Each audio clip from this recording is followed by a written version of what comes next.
Blessing ta sa balay ni Sir Dayan o ni Brad Erwin. Dayon, double celebration ni mga sir, ma'am, kay birthday po ni Aid.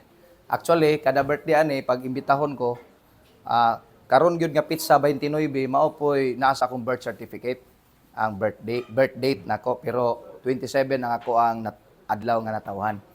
So karon nga hapon, before ta mag-bless sa house, no, magbasa ko scripture diri sa 1 Thessalonians chapter 5 verses 16, 17, and 18.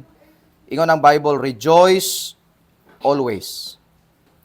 Pray constantly, then give thanks in everything, for this is God's will for you in Christ Jesus.